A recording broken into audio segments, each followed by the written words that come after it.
নির্বাচনের সময় জানার পর এখন রাজনৈতিক দলগুলোর সামনে বড় চ্যালেঞ্জ প্রার্থী বাছাই। আর সেই বাছাইয়ে এখন পর্যন্ত এগিয়ে আছে জামায়াত ইসলামী। তাদের সম্ভাব্য প্রার্থীরা এরই মধ্যে মাঠে নেমে গেছেন। শেষ মুহূর্তে জোটবদ্ধ হলে শরিকদের ছাড় দিতে পারে কিছু আসনে। বিএনপিও প্রার্থী বাছাই শুরু করেছে, তবে জোট গঠনের জন্য তফসিল ঘোষণার আগ পর্যন্ত আগ্রহী সমমনা দলগুলোর জন্য অপেক্ষা করবে। অন্যদিকে তৃণমূলের বঞ্চিত ও অভিজ্ঞদের প্রার্থী হিসেবে বিবেচনা করছে এককভাবে নির্বাচনের সিদ্ধান্ত নেওয়া এনসিপি। রাজনৈতিক দলের প্রার্থী বাছাই নিয়ে আকবর হোসেন সুমনের প্রতিবেদন। শিয়া বাটার ও ভিটামিন ই সমৃদ্ধ লিলি হালাল বিউটি সোপ, তারুণ্যময় উজ্জ্বল ত্বকের জন্য। আসছে বছর ফেব্রুয়ারিতে জাতীয় নির্বাচন। প্রধান উপদেষ্টার নির্দেশ পেয়ে নির্বাচন কমিশনও নড়ে চড়ে বসেছে। তোড়জোড় চলছে ত্রয়োদশ সংসদ নির্বাচনের।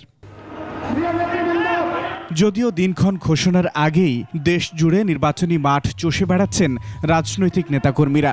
ভোটের মাঠে জনপ্রিয়তা থাকলেও অভিজ্ঞতা আর তরুণ প্রজন্মকেই প্রাধান্য দেবে বিএনপি।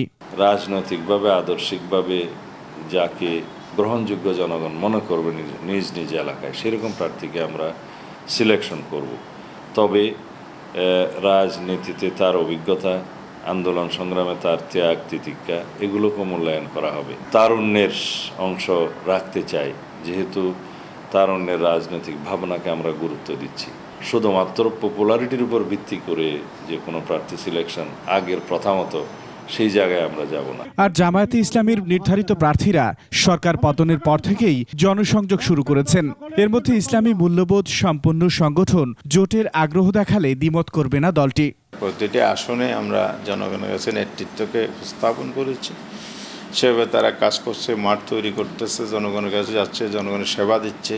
আমাদের অনেক দলের সাথে ইলেকশন করার স্পেসটা আমরা তৈরি করে রেখেছি। তখন কোন জায়গায় কারা ইলেকশন করবে, সেক্ষেত্রে প্রার্থী কারা থাকবে না থাকে, এটা সমঝোতার ভিত্তিতে হবে। তারপরে একটা ফাইনাল মনোনয়নের সময় আসলে তখন আমরা যখন যাদের সাথে আমরা একসাথে সমঝোতা করে বা এক প্ল্যাটফর্মে ইলেকশন করতে চাই, সে জায়গায় অবশ্যই কিছু রদবদল হবে। প্রার্থী বাছাইয়ে প্রবীণ, অভিজ্ঞ ও তৃণমূলে বঞ্চিতদের অগ্রাধিকার দিতে চায় জাতীয় নাগরিক পার্টি। বহু রাজনৈতিকভাবে ত্যাগী নেতা কিন্তু বিভিন্ন দল থেকে, আমি যদি বলি বড় দল হিসেবে বিএনপি থেকে এবং অন্যান্য অনেক যারা সমমনা যে জোট আছে সেখান থেকে কিন্তু অনেকেই হতাশ হয়েছে। প্রবীণ রাজনীতিবিদ এরকম অনেক আছেন যারা আসলে অনেক অভিজ্ঞ এবং বাংলাদেশ নিয়ে তারা আমাদের মতো স্বপ্ন দেখেন এবং বাংলাদেশটাকে একটা দুর্নীতিমুক্ত, চাঁদাবাজ মুক্ত বাংলাদেশ হিসেবে তারা সামনে দেখতে চান। তাদের কিন্তু আমরা অ্যাপ্রোচ করছি। নির্বাচনের প্রস্তুতি হিসেবে সম্ভাব্য প্রার্থী ঠিক করে তৃণমূলে গণসংযোগে চলছে রাজনৈতিক দলগুলোর প্রতিযোগিতা।